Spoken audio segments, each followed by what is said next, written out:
کرو, اللہ تمہارے دل کو نرم فرما دے گا. اپنے اندر اچھائی پیدا کرو, اللہ تم کو عزت عطا. بے شک بے شک, سبحان اللہ. میرے دوستو, حضرت امام مسلم کے دو صحابہ کوفہ کی زمین پر بچتے ہیں اور اعلان ہو جاتا ہے کہ یہ لوگ حسین اور حسین کے ساتھ میں حضرت امام مسلم اور ان کے بچے, مسلم تو شہید ہو گئے, ان کے بچوں کو جو پکڑ کے لائے گا انہیں انعام و اکرام دیا جائے گا. ابھی سارے ملت اسلامیہ تاریخ میں آتا ہے کہ امام مسلم رضی اللہ تعالیٰ عنہ کے بچوں کو کسی نے پکڑا اور عبید اللہ ابن زیاد کے حوالے کر دیا. جب حوالے کر دیا اسی شہر کے جو تھانے کے داروغہ تھے ان کے حوالے عبید اللہ ابن زیاد نے کہا کر دیا اور کہا ان بچوں کو قید و بند کر دو, جیل میں ڈال دو اور ان کی حفاظت کرو. ان کے تعلق سے یزید کی طرف سے جو کوئی حکم آئے گا تو عمل کیا جائے گا. اس داروغہ جو تھا وہ بھائی تھا, وہ اللہ کے رسول صلی اللہ علیہ وسلم پر جان قربان کرنے والا تھا. وہ جیل کو لے گیا, لیکن جیسے ہی رات ہوتی ہے تو اس نے اپنے بیٹوں کو بلایا, اے بیٹا آج کوئی قافلہ مدینہ الرسول کی طرف جا رہا ہے, میں چاہتا ہوں ان دونوں بچوں کو تم لے جاؤ, اس قافلے کے ساتھ چھوڑ دو تاکہ آہستہ آہستہ چلا جائے. لوگ مدینہ الرسول قافلے والوں کے ساتھ چلے جائیں گے. عزیزان ملت اسلامیہ, ان کا بیٹا کے تہائی حصے میں ان دونوں محمد اور ابراہیم کو لیتے ہیں اور جو قافلہ جا رہا ہے اسی کی طرف رواں ہے.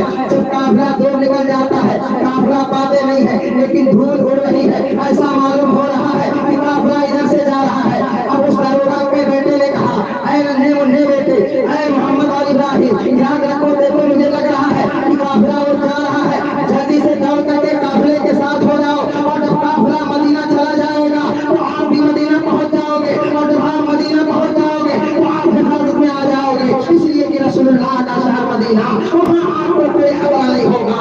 عزیزان ملت اسلامیہ, حضرت محمد اور ابراہیم چلے جاتے ہیں اور دوڑتے دوڑتے جا رہے ہیں, لیکن قافلہ نظر نہیں آ رہا ہے. اس لیے کہ جو مرضی مولا ہوتا ہے اس سے ذرہ برابر انسان چل نہیں سکتا ہے, اس سے کم کوئی کام ہو نہیں سکتا ہے, اس سے زیادہ کوئی کام نہیں ہو سکتا ہے. حضرت محمد ابراہیم چلتے چلے جا رہے ہیں, چلتے چلے جا رہے ہیں, پاؤں میں چھالے پڑ جاتے ہیں, پاؤں میں بالکل چھالے پڑتے ہی ہیں. تو جانتے ہو حضرت امام محمد اور امام ابراہیم رضی اللہ تعالیٰ عنہ جیسے ہی صبح کے سفیدی نمازدار ہوتی ہے, صبح ہو جاتی ہے, کوئی قافلہ نظر نہیں آ رہا ہے, کوئی انسان نظر نہیں آ رہا ہے.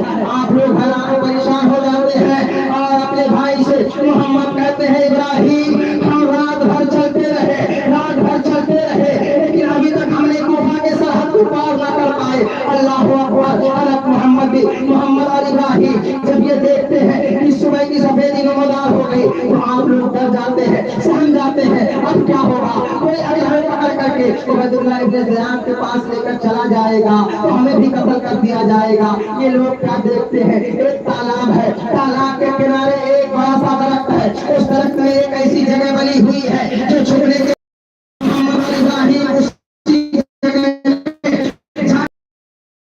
کے بعد وہیں بیٹھے رہتے ہیں. تو کیا دیکھتے ہیں کہ اس تالاب میں پانی بھرنے کے لیے جب وہ تالاب میں پانی بھرتی ہے تو کیا ہے, اس میں ویسی پرچھائی نظر آ رہی ہے درخت کے کنارے سے, اس میں کوئی بچہ نظر, وہ عورت فوراً جاتی ہے تو کیا دیکھتی ہے, یہ نورانی شکل والے, یہ سچے مچے ننھے منھے بچے ہیں. اس عورت نے کہا, اے پیارے بچوں, تم لوگ یہاں کیوں چھپے ہوئے ہو. انہوں نے کہا, اے میری پیاری بہن یاد رکھو, ہم کوئی عام انسان نہیں ہیں, ہم خاندان رسول, ہم خاندان نبوت سے ہیں, ہم رسول اللہ کی آل سے ہیں, ہم امام مسلم کے صاحبزادے ہیں. میرے والد کو لوگوں نے شہید کر دیا ہے, ہمیں بھی شہادت کی منشا کے مطابق ہمیں بھی لوگ شہید کرنا چاہتے ہیں, اس لیے ہم یہاں چھپے ہوئے ہیں.